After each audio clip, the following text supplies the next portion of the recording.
ይስጥልን ውድ የመረጃ ዩቲዩብ ገጽ ተከታዮችና አድማጮች እንደምን አላችሁ? ለዕለቱ የተመራሩትን አርዕስተ ዜና ወደ እናንተ ይዘን ቀርበናል። ከፕሪቶሪያው ስምምነት በኋላ ለመጀመሪያ ጊዜ በሚባል ሁኔታ የኢትዮጵያ የጦር ጀቶች መቀሌ ሰማይ ላይ ዛሬ መታየታቸውን ነዋሪ ተናገሩ።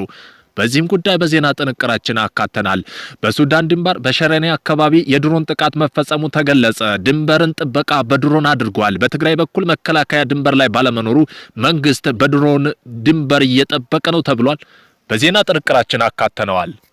ነገሩ ወዴት እየሄደ ነው? የህዋቱ ጄኔራል ህንጻ ወልደ ኪሮስ በፌደራል መንግስት ላይ ዛቻ አሰሙ።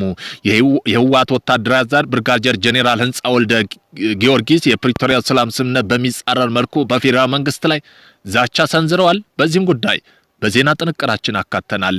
ወደ ኢራን የሚጓዙ 38 መርከቦች አቅጣጫ ቀይረዋል። አሁን ኢራን ለአሜሪካ ባህር ኃይል ጥበቃ ማስጠንቀቂያ ሰጠች። ሆርሙዝ ስትሬት ያለው ውጥረት አይሏል። ከቀጠናው ራቁ ስትል ኢራን ማስተላልፋለች። በዜና ጥንቅራችን አካተነዋል። ኢራን በተባበሩት አረብ ኤምሬትና በሆርሙዝ ጥቃት ፈጽማለች። በዚህም ጉዳይ ምን ጉዳት ደርሷል የሚለው የዜና ጥንቅራችን አካተን ኢራን ከአሜሪካ ጋር ሁሉን አቀፍ ስምምነት እንደምትደግፍ ገልጻለች። እነዚህን የመሳሰሉ አርዕስተ ዜና ወደ እናንተ ይዘን ቀርበናል። ቤተሰብ ለመሆን ላይክ፣ ሼር፣ ሰብስክራይብ ማድረጋውን እንዳይረሱ። ወደ መጀመሪያው የዜና ትንታኔያችን ስናልፍ የህዋቱ ጄኔራል ህንጻ ወልደ ጊዮርጊስ በፌደራል መንግስት ላይ ዛቻ አሰሙ። የህዋቱ ወታደራዊ አዛዥ ብርጋዴር ጄኔራል ህንጻ ወልደ ጊዮርጊስ የፕሪቶሪያው ሰላም ስምምነት በሚጻረር መልኩ ፌደራል መንግስት ላይ ዛቻ ሰንዝረዋል። ለቡድኑ ልሳን በሰጡ መግለጫ ብልጽግና ፓርቲ ከስልጣን ለማስወገድ ሙሉ ዝግጅት መጠናቀቁን ገልጸው ጄኔራሉ ሁሉን ነገር አልቋል ሲሉ የተደመጡ ሲሆን የቀድሞ የህዋት መራሽ መንግስት ለመመለስ ዳግም ጦርነት ለመቀስቀስ ዝግጁ መሆናቸውን አስታውቀው የፕሪቶሪያው ስምምነት ከእንግዲህ ፋይዳ እንደሌለው የገለጹት አዛዡ ፌደራል መንግስት ጋር የቆመ የትግራይ ኃይሎችና በስምምነት የተካተቱ ህዋት አመራሮች እንደ ጠላት እንደሚመለከቱ አስታውቀው በተጨማሪ 2 ዓመታት ጦርነት አስመልክቶ የሰጡት አስተያየት የቀድሞ የሰው ህይወት መጥፋት ቁጥር የሚቀንስ ሆኖ ተደምጧል። በሱዳን ድንበር በሸረና አካባቢ የድሮን ጥቃት መፈጸሙ ተገለጸ። በትግራይ በኩል መከላከያ ድንበር ባለመኖሩ መንግስት በድሮን ጥበቃ እየጠበቀ ነው ተብሏል። ትናንት ሰኔ 1 2018 ዓ.ም እና ዛሬ ሰኔ 2 2018 ዓ.ም በሱዳን ድንበር አቅራቢያ የምትገኘው ሸረና አካባቢ ጸጥታ ኃይሎች ተከትሎ የድሮን ጥቃት መፈጸሙን ተሰምቷል።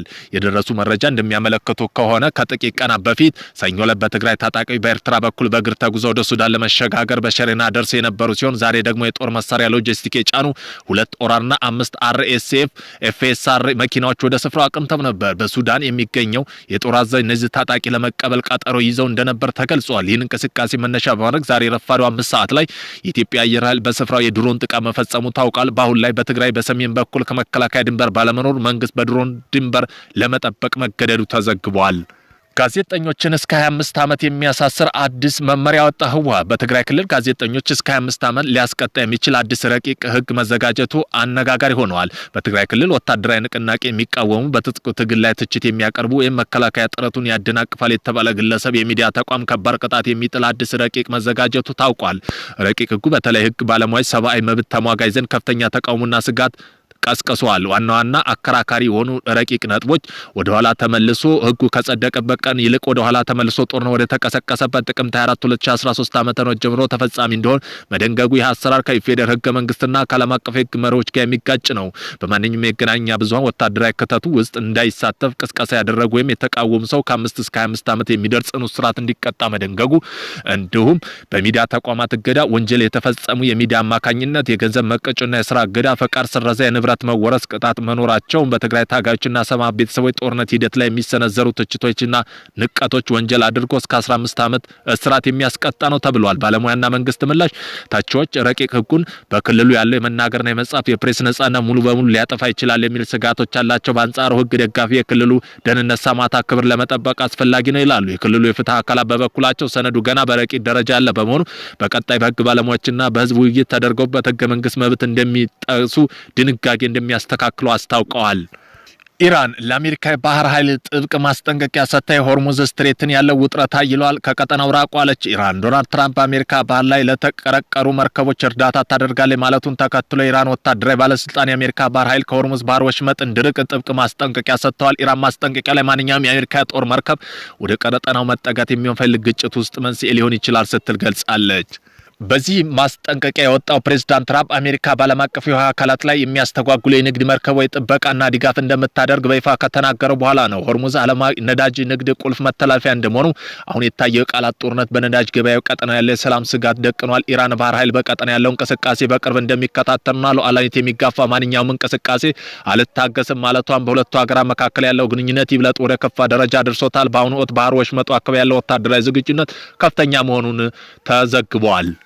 ወደ ኢራን የሚጓዙ 38 መርከቦች አቅጣጫ ቀይረው አሜሪካ በሆርሙዝ ሰርጥ እያደረገች ያለው ክልከላ ምክንያት ወደ ኢራን ሊያልፉ የነበረው 38 መርከቦች አቅጣጫ ቀይረዋል። አሜሪካ መካከለኛው ምስራቅ ሴንቲኮም በሆርሙዝ ባህር ዳርቻ አካባቢ ያካሄደ ያለው ወታደራዊ ዘመቻ 38 መርከቦች አቅጣጫ እንዲቀይሩ ወይም እንዲመለሱ መደረጋቸውን የተገለጸው ዙብ ባጋራው ተንቀሳቃሽ ምስል ወደ ኢራን ለማለፍ ቀዘፋ ላይ የነበሩ መርከቦች የአሜሪካ ጦር መርከቦችና ሄሊኮፕተሮች ሲከለክሏቸው ከመንገዷቸው ሲያስቆማቸው ታይቷል። ክልከላውን የአሜሪካ የንግድ መርከቦች ወደ ኢራን ወደቦች እንዳያልፉ ለማድረግ የምታደርግ ቀጥተኛ ወታደራዊ ጫና መሆኑን የገለጸው ዙ ኢራን ወደ ድርድር እስከምትመጣ ድረስ ዋሽንግተን የሆርሙዝ ሰርጥ አግዳ እንደምትቆይ አመላክቷል። አሜሪካ በፈረንጆቹ ሚያዝያ 13 የንግድ መርከቦች ኢራን ወደቦች እንዳያልፉ ክልከላ ያደረገች ሲሆን ፓኪስታን ኢስላማባድ የተደረገ ኢራን የአሜሪካ ድርድር አለመሳካቱን ተከትሎ ክልከላው አጠናክራ ቀጥላለች። በዚህ ምክንያት የዓለም የነዳጅ ዋጋ ከቀን ወደ ቀን ጭማሪ እያሳየ መሆኑን ዋሽንግተን የኔቶ አባል ሀገራት ጨምሮ ሌሎች ሀገራት በርካታ ወቀሳ እየደረሰባት እንደሚገኝ የቮይስ ኦፍ ኤሚሬትስ ዘገባ አመላክቷል። ኢራን ለቀረበላት የሰላም እቅድ ከአሜሪካ ምላሽ ማግኘቷን የሀገሪቱ ብሔራዊ መገናኛ ብዙሃን ዘገባ። የኢራን የውጭ ጉዳይ ሚኒስተር ቃል አቀባይ አሜሪካ የሰጠችው ምላሽ ፓኪስታን በኩል እንዲደረስላቸው እየተመለከቱ መሆኑን ነገራቸው የታስኒም የዜና ወኪል ገልጸዋል። የኢራን መገናኛ ብዙሃን አክለው የሰላም እቅዱ ሁለቱ ተፋላሚ ወገኖች አሁን ያለው የተኩስ አቁም ከማራዘም ይልቅ ጦርነቱን ለማስቆም ላይ ትኩረት እንዲያደርጉ ጠይቀዋል። ነገር ግን ኢራን የኒውክሌር መሳሪያ ባይኖራትም ኢራን የጦር መሳሪያ ለማምረት የሚያስችል ደረጃ ያለች የበለጸገች ብቸኛ ሀገር ናት ተብሏል።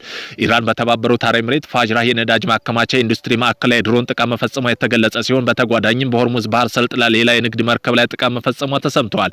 ጥቃቱን ተከትሎ የተባበሩት አረብ ኤሚሬት በተነሳ ከፍተኛ የእሳትና የባህር ትራንስፖርት በተቃጣው ጥቃት በክልሉ ያለው ጦርነት አባብሶታል። በተለይ ፕሬዝዳንት ትራምፕ አስተዳደር በኩል የንግድ መርከብ ክፍት ለማድረግ የተጀመረው ፕሮጀክት ፍሪደም ዘመቻ ጥቃት መከላከል አለመቻሉን በአሜሪካ የውጭ ፖሊሲና አስተዳደር ጥንካሬ ላይ ትችት እያስነሳ ይገኛል። የተባበሩት አረብ ኤሚሬት በበኩል የሚገኘው ከፍተኛ ባለስልጣን ሲኤንኤን እንደገለጹ ከሆነ አሜሪካ ላይ የሚቀጥሉት 24 ሰዓት ውስጥ ኢራን አጸፋ እርምጃ ወስዳሉ ተብሎ ይጠበቃል። የአሜሪካ የውጭ ጉዳይ ሚኒስትር ማርክ ሩቢ አሜሪካ ዓላማዎቿን ለማሳካት ኢራን ላይ ከፈተችው ማጥቃት ዘመቻ አብቅቷል አሉ። የአሜሪካ የውጭ ጉዳይ ሚኒስትር ማርክ ሩቢ በሰጡት ቃለ መጠይቅ ውስጥ መግለጫ ዩናይትድ ስቴትስ ዓላማ ለማሳካት በኢራን የጀመረችው ወታደራዊ ዘመቻ መጠናቀቁን ገልጸው አሜሪካ በኢራን ላይ ጥቃት መፈጸም የጀመረችው የካቲት 1 2018 ነበር። ሩቢ በዋይት ሃውስ በሰጡት በዚህ መግለጫ ኦፕሬሽን ኤፒክ ፈሪ ተጠናቋል፣ የዘመቻ ዓላማ ተሳክቷል፣ የሰላም መንገዱ እንድንመርጣለን፣ ፕሬዝዳንት በስምምነት መድረስ ይፈልጋሉ ሲሉ ተናግረዋል። ሩቢ በሰጡት የጀመረችው ዘመቻ ዓላማ የሆርሙዝ ወሽመጥ ማስከፈት እንደሆነ ተናግረው የአነስተኛ መጠን ያለው ዘመቻ ከመጀመሪያው ወታደራዊ ዘመቻ የተለየ መሆኑን በመግለጽ አሜሪካ ካልተተኮሰባት በስተቀር ወታደራዊ ምላሽ እንደማትሰጥ ተናግረው አሜሪካ በኢራን ላይ ጦር የከፈተችው አንዱ ምክንያት የኒውክሌር ጦር መሳሪያ እንዳታምርት ለመከላከል ነው አሉ። አሜሪካ በኢራን ከፍተኛ ደረጃ በለጸጉ 408 ኪሎ ግራም ዩራኒየም ማውጣት እንዲሁም በሆርሙዝ ወሽመጥ ለመርከብ እንቅስቃሴ ክፍት ማድረግ እስካሁን ድረስ አልቻለችም።